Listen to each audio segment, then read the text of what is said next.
You've heard of Microsoft Word, right? Well, Microsoft charges around the same subscription for Microsoft Word for both Windows users and for Mac users. I kind of vote Windows users should have it for free, just like Mac users should have Apple Music for free. But what do I know? Anyways, I found out that one critically useful feature is missing in the Microsoft Word app on Mac. Basically, if you want to create a QR code with a link or a text on your Mac, you can't.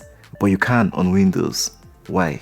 Anyways, you actually can on Mac with a workaround. First, let's go through the window. When you open a blank page on your Microsoft Word on Windows, all you have to click is Ctrl plus F9. Yeah, that's Ctrl and F9 together. As soon as you click that, it's going to bring in like two curved brackets.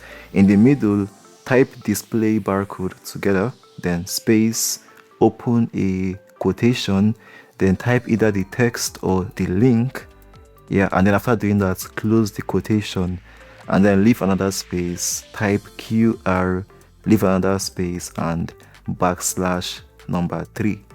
After doing that, while everything is still highlighted, you'd right click and then you'll see the option to toggle field codes. As soon as you click on that, you'd see the QR code generated instantly. I did one for my YouTube channel name. Trying it out, you can see it works. It opens my YouTube channel instantly. Life was supposed to be that easy, but for some reason, trying out the same experiments with the same combination on the Word app on the Mac brought an error instead. Yeah, an error, invalid or missing parameters. But not to worry though, there is something called add-ins on Microsoft Word, just like extensions. If you go into that on your Mac and then in the add-in store, just search for QR.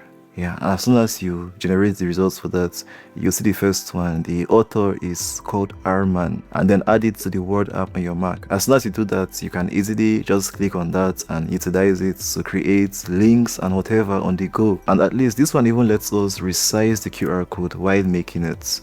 So I did the same thing, created my YouTube channel link with the QR code and scanning it also worked perfectly. So having said all this, Microsoft should know that I got my eyes on them. Yeah, I mean they thought no one would notice this was missing, but now we all know. Yeah, which means they should reduce the subscription by at least $20 on Mac. That's fair enough.